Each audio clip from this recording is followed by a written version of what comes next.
Welcome back. This is Professor Vashtikhofer, and today we're going to talk about one of the most important parts of the writing process, rewriting. A lot of students think good writing happens in one draft, but really, good writing happens in revision. Writing is not just about getting words on the page, it's about refining them.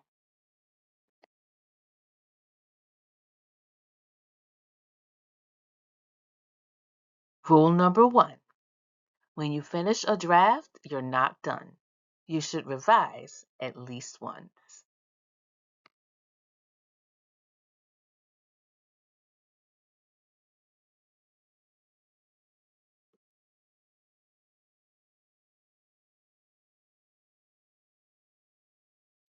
Reviewing your paper several times helps you strengthen your ideas, fix organization, and polish your language. Ask yourself the following questions.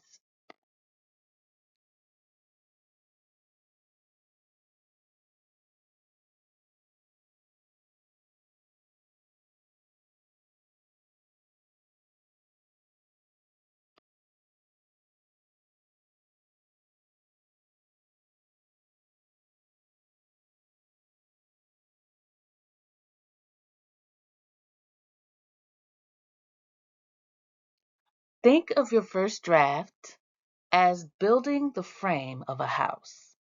It gives you structure, but it still needs work before it's livable. Ask yourself the following questions.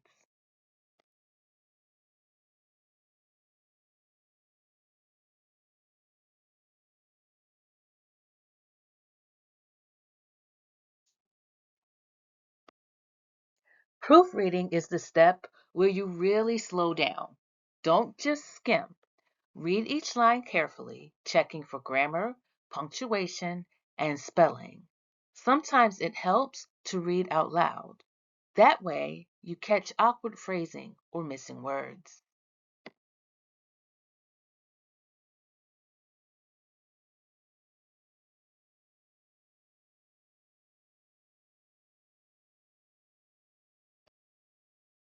Tools like Grammarly or Word's spell check are helpful, but they aren't perfect. For example, they might not catch if you use the wrong word, like writing there instead of there. Think of these tools as assistants, not editors. You're still the one responsible for making sure the paper makes sense.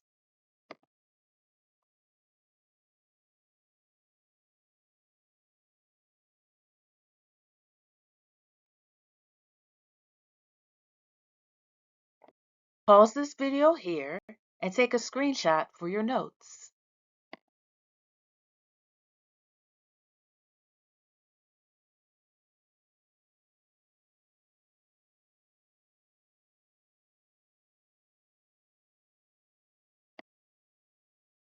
Here's some food for thought.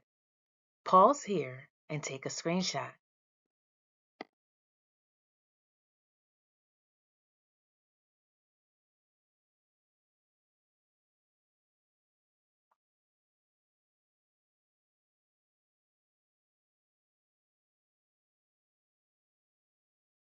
When it comes to formatting, don't forget the basics. Your paper needs a proper title and MLA formatting. A title gives your essay focus and makes it feel complete.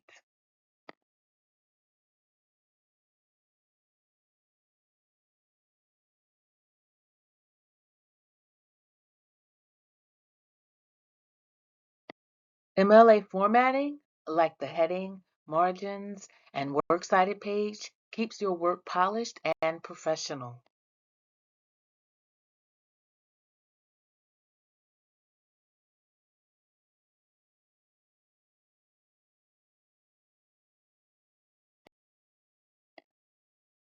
This week, in lieu of a normal discussion board, you're going to peer review one another's narratives. Your initial post due Friday will include an attachment of your first draft. Your response post will be to peer review another student's draft using the template I've provided. Please read the instructions for this week's discussion closely.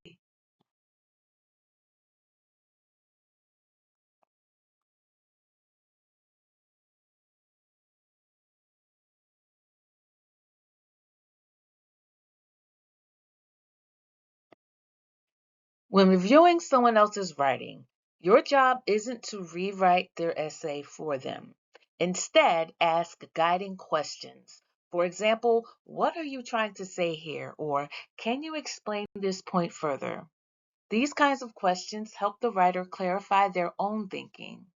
Encourage writers to explain their evidence more fully. You might ask, how does this quote support your main point? Or could you add more analysis here?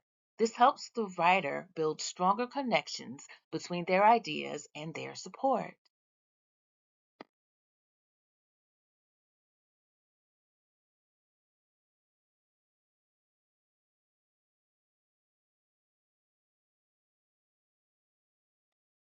When you're peer reviewing, it's tempting to fix everything for the writer. But don't rewrite their thesis, don't change their sentences, and don't tell them exactly where to move a paragraph. That makes the ownership yours instead of theirs.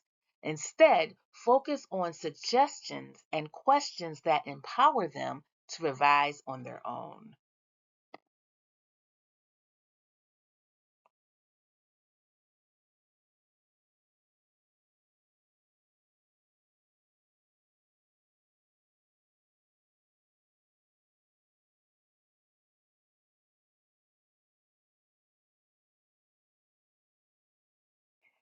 This week, you're going to read Specificity, Imagery, and Writing Testing the Effects of Show Don't Tell by James Tankard and Laura Hendrickson.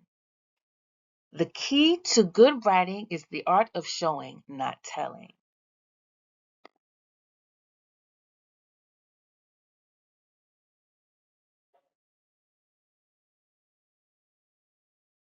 What does this mean? Well, good storytelling happens when you don't just tell what happened, but help your reader to experience it. So as you write, pick one memory from your story and flesh it out with sensory detail.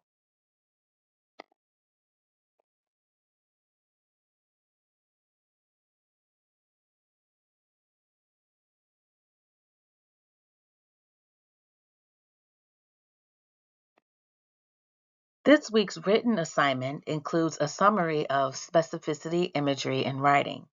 I want to clarify some things about writing a summary. So take a moment to read the do's and don'ts. And remember the biggest don't of them all. If you're caught using AI on this assignment, you will receive an automatic 0.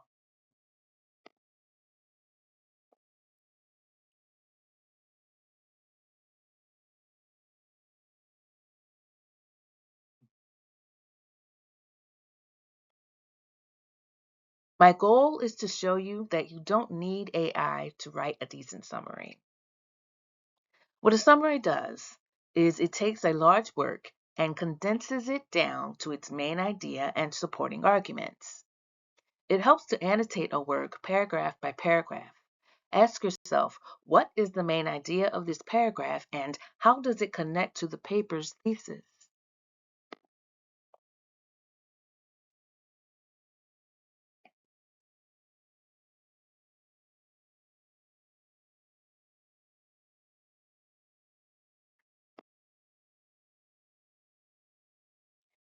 As always, thanks for watching. Let's make it a good week.